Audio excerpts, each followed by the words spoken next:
Cumprimentos, irmãos, com a paz do Senhor. Nossa, tô muito nervoso, tô muito feliz. Vou até tomar uma água. Glória a Deus.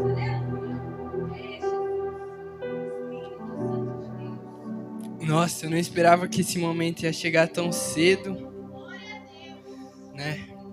Mas amém. Eu gostaria de ler em 1 Coríntios, a segunda parte do versículo 31 do capítulo 12 e o capítulo 13. 1 Coríntios, capítulo 12, versículo 31 em diante.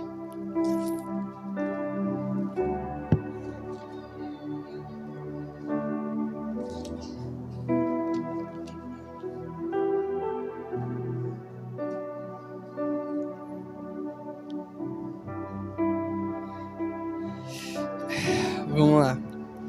O título aqui na minha Bíblia fala o amor. Começa assim: passo agora a mostrar a vocês um caminho ainda mais excelente. Ainda que eu fale as línguas dos homens e dos anjos, se não tiver amor, serei como sino que ressoa ou como prato que retine. Ainda que eu tenha o dom de profecia, saiba todos os mistérios e todo o conhecimento, e tenha uma fé capaz de mover montanhas, se não tiver amor, nada serei. Ainda que eu dê aos pobres tudo o que possuo e entregue meu corpo para ser queimado, se não tiver amor, nada disso me valerá. O amor é paciente, o amor é bondoso, não inveja, não se vangloria, não se orgulha. Não maltrata, não procura seus interesses, não se ira facilmente, não guarda rancor. O amor não se alegra com a injustiça, mas se alegra com a verdade. Tudo sofre, tudo crê, tudo espera, tudo suporta. O amor nunca perece, mas as profecias desaparecerão, as línguas cessarão, o conhecimento passará, pois em parte conhecemos e em parte profetizamos. Quando, porém, vier o que é perfeito, o que é imperfeito desaparecerá. Quando eu era menino, falava como menino, pensava como menino e raciocinava como menino. Quando me tornei homem, deixei para trás as coisas de menino. Agora, pois, vemos apenas um reflexo obscuro, como em espelho, mas então veremos face a face. Agora conheci parte, então conhecerei plenamente, da mesma forma com que sou plenamente conhecido. Assim permanecem agora esses três: a fé, a esperança e o amor. O maior deles, porém, é o amor. Podem se sentar.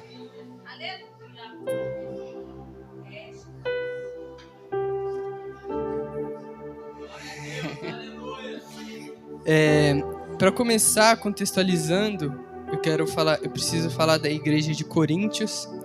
A igreja de Coríntios, ela era uma igreja preocupada em buscar os dons espirituais, né? E o apóstolo Paulo, ele vem com essa carta dizendo que ele vai mostrar um caminho ainda mais excelente, ainda mais importante do que os dons espirituais, assim como ele fala no final do versículo 31 do capítulo 12. Passo agora a mostrar a vocês um caminho ainda mais excelente, né? E Paulo faz isso porque, além de ser uma igreja que busca, né, os dons espirituais, ela era uma igreja extremamente problemática. Ela tinha problemas entre os irmãos, entre si, né? Embora a teologia, a doutrina daquela igreja era certa, era correta. Paulo não faz nenhuma crítica, nenhuma ressalva sobre a doutrina da igreja, né? E o problema era a relação dos irmãos entre si, né? E aqui no capítulo 13, Paulo ele traz 3 pontos para destacar a importância do amor comparado com os dons espirituais. O primeiro ponto, só o amor é o que conta, do versículo 1 ao versículo 3. O segundo, o amor sempre triunfa, do versículo 4 ao versículo 7. E por fim, só o amor permanece, do versículo 8 até o versículo 13. Né? Só o amor é o que conta.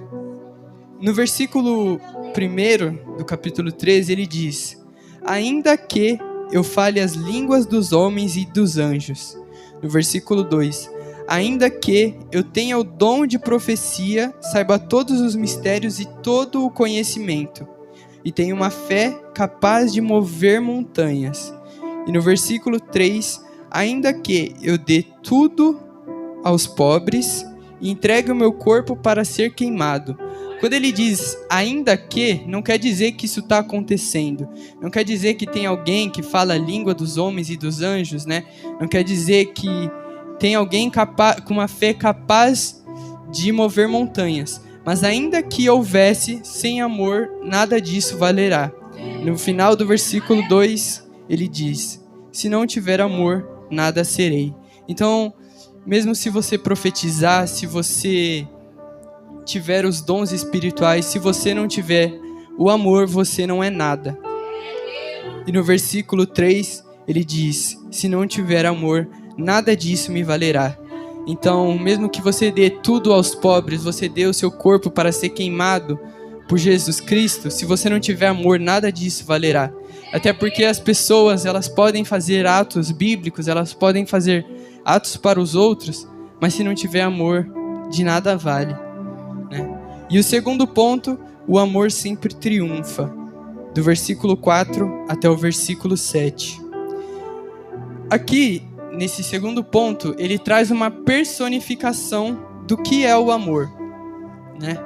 Porque ele precisa mostrar, ele precisa fazer com que o povo entenda o que é o amor, né? Que ele não... E aqui, quando ele fala sobre o que é o amor, ele traz essa personificação do amor, ele não mostra ele como um sentimento, mas sim como ato, né? No versículo 4 diz: o amor é paciente, o amor é bondoso. Duas atitudes, não dois sentimentos, né? E aí, aqui vai dizer o que é o amor, o que ele faz e o que ele não faz. Então, primeiro, o que é? Ele é paciente e ele é bondoso. O que ele não faz? Não inveja, não se vangloria, não se orgulha, não maltrata, não procura os seus interesses, não se ira facilmente e não guarda rancor. Certo? Quem tem um amor presente em si, ele não inveja o próximo. Quando ele vê o irmão prosperando, glória a Deus, ele não vai invejar. Ele sabe, né, que isso é errado. Ele tem esse sentimento nele. Ele não se vangloria. Ele não é aquela pessoa de nariz empinado que quer mostrar o que tem, o que conquistou, certo? Ele não se orgulha. Ele não é aquela pessoa que não tem um coração ensinável, que não aceita a repreensão, não procura aprender com a opinião do próximo. Ele não maltrata. O amor, ele tem uma linguagem não agressiva. O amor é calmo, ele é paciente, ele pensa no próximo. Ele não procura seus interesses. Novamente, ele pensa no próximo, ele é bondoso com os outros. Ele não pensa no que é melhor para ele mesmo. Não se ira facilmente. Eita, essa é difícil. Essa é difícil. Mas quando ele diz não se ira facilmente, não quer dizer que ele não fica estressado com o outro. Porque isso é normal. Ainda mais quem tem irmã mais nova, irmão, é complicado. Mas quando ele fala não se ira facilmente, quer dizer que ele não é aquela pessoa ranzinza, né? Aquela pessoa que está sempre reclamando de tudo. E por fim, o que o amor não faz? Ele não guarda rancor. Ele não é aquela pessoa que pensa, no momento certo eu vou me vingar. E para falar sobre esse último, eu queria trazer a passagem sobre Jesus. Ele foi humilhado, espancado, crucificado, xingado, tudo que é de ruim. E quando ele estava lá na cruz, ele pediu para que Deus perdoasse aquelas pessoas, porque elas não sabiam o que faziam. Se ele não tivesse o amor dentro de si, né? Ele ia falar: Deus, mata todo mundo aqui, todo mundo que me fez esse mal. Mas não, ele também é uma outra personificação do amor, né? E naquele momento difícil ele não guardou rancor. O que o amor não faz? Ele não se alegra com a injustiça, certo? O amor, ele não passa pano para mentira, para injustiça, certo? Ele se alegra com a justiça de Deus, e logo em seguida o apóstolo Paulo fala: mas se alegra com a verdade. Então quem tem um amor dentro de si, ele não tem esses sentimentos ruins, que é o que o amor não faz, mas ele se alegra quando a verdade é dita, praticada e ensinada. E aqui, eu acho que é a parte mais difícil e incompreendida, né? Para nós, o amor tudo sofre, né? Nesse mundo nós vamos sofrer muito, mas o amor ele sofre colocando as coisas diante de Deus. Ele coloca as injustiças na mão de Deus. Ele tudo crê, não é que ele é crédulo, mas ele espera, né? Ele espera o melhor, ele é otimista. Tudo espera, né? Novamente, ele é otimista. Ele sabe, né? Ele não é inocente. Ele sabe que o mundo tem coisas ruins, tem pessoas ruins, mas ele tudo espera porque ele sabe que Deus está no controle. E tudo suporta, né? Coisas ruins que nos fazem, coisas ruins que acontecem, doenças, acidentes, o que for. Tudo suporta, crendo humildemente em Deus. E para finalizar esse tudo suporta, eu gostaria de ler um versículo em João 16:33. Eu disse essas coisas para que em mim vocês tenham paz. Neste mundo vocês terão aflições. Contudo, tenham ânimo. Eu venci o mundo. Palavras do próprio Jesus Cristo, né? Então, o amor, nós já falamos sobre o que ele faz, o que ele não faz e o que ele é, né? E agora nós vamos falar sobre só o amor permanece. Vale lembrar que Paulo, ele precisava mostrar o caminho certo para aquelas pessoas. Eles estavam buscando os dons espirituais, mas tinha algo mais importante, porque esses dons espirituais, eles iriam passar, mas o amor ele não passa, ele é eterno, ele vai durar nessa vida e depois dela, né? E ele diz aqui no versículo 8, o amor nunca perece. Esse amor nunca perece, ele quer dizer que o amor de Deus, o amor não vai deixar de ser a vontade de Deus para o seu povo. Mas as profecias desaparecerão, as línguas cessarão, o conhecimento passará. E ele explica no versículo 9, pois em parte conhecemos e em parte profetizamos. Certo? Quando ele diz que em parte conhecemos, em parte profetizamos, é que nós não conhecemos tudo, nós não temos todo o conhecimento e entendimento. O que nós temos e praticamos aqui nessa vida é apenas o suficiente. Mas quando ele voltar, quando Cristo vier, nós vamos conhecer e entender tudo completamente. E ele fala disso em seguida, no versículo 10. Quando, porém, vier o que é perfeito, o que é imperfeito desaparecerá. Aqui é interessante nós nos colocarmos naquela época. O que é perfeito, o que eles poderiam pensar que é o perfeito? A Bíblia completa, naquela época eles não tinham a Bíblia que nós temos, né? Mas não é isso que ia permanecer, não era essa a mensagem que ele queria trazer. Poderia ser o amor, quando o amor viesse àquela igreja, né? O imperfeito desapareceria? Não, também não é isso. O que Paulo quer dizer aqui é que o perfeito é a vinda de Cristo, né? Até até a vinda dele, quando ele vier, todos esses dons, que eram os preferidos da igreja de Coríntios, eles vão desaparecer, né? Então, quando vier o perfeito, o imperfeito desaparecerá. E para falar sobre isso, Paulo usa duas ilustrações.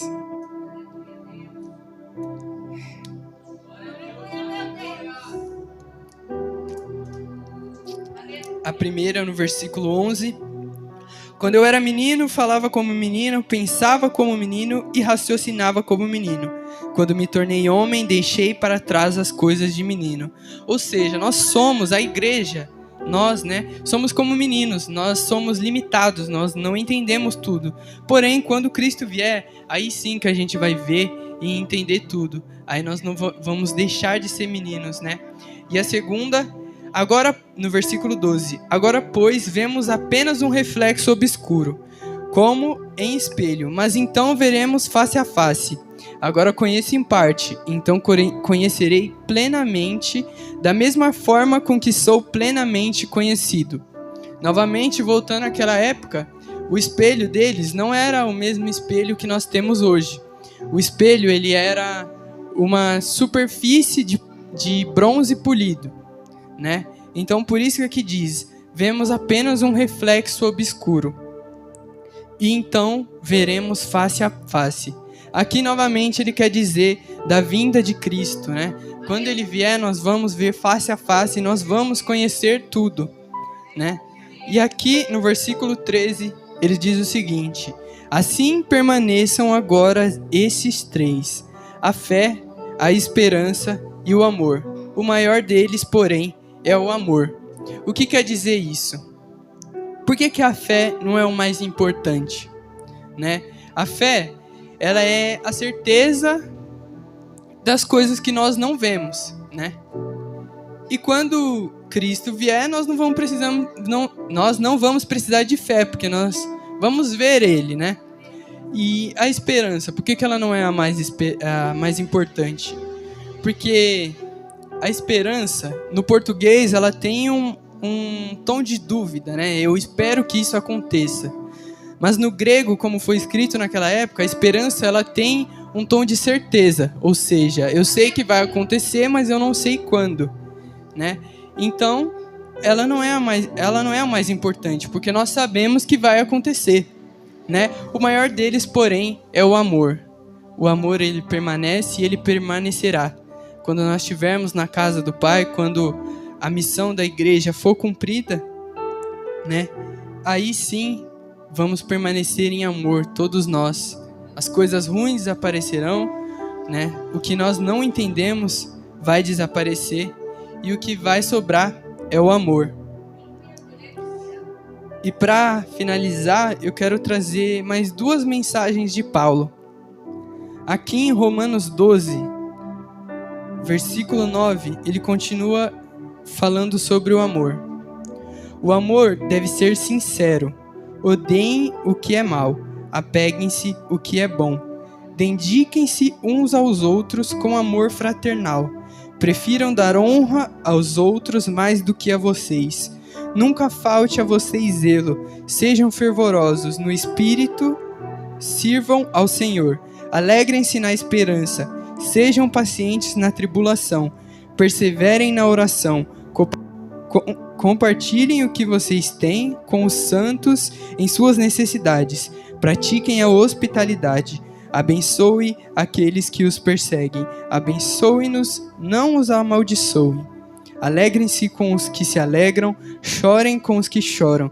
Tenham uma mesma atitude uns para com os outros. Não sejam orgulhosos, mas estejam dispostos a associar-se às pessoas de posição inferior. Não sejam sábios aos seus próprios olhos. Não retribuam a ninguém mal por mal. Procurem fazer o que é correto aos olhos de todos.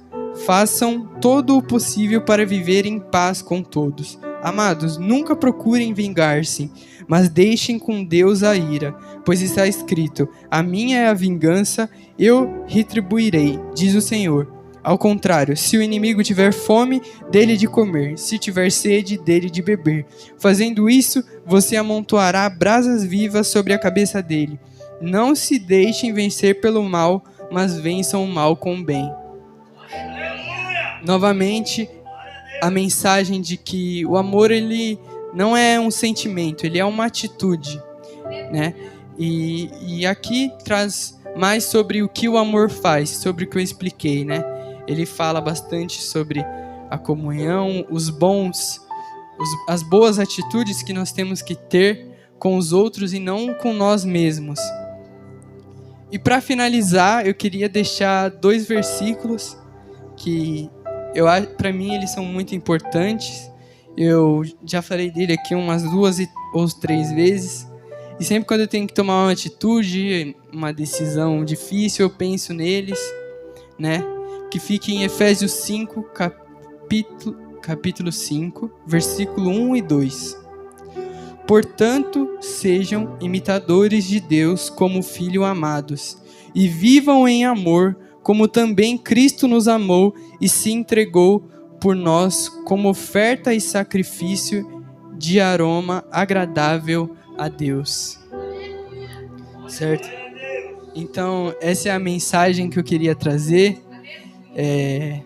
O amor, ele é o mais importante, ele é mais importante que os dons espirituais. Ele é o que vai endireitar a igreja, a sua vida. Ele é o que permanece e vai permanecer nessa vida e depois dela. O amor, ele é atitude, né? Como diz Paulo, e como diz em Efésios 5, nós temos que imitar a Deus, imitar a Cristo. Ele é uma outra personificação do amor, como foi dito, e esse é o melhor caminho que nós podemos ter. E eu agradeço a minha oportunidade.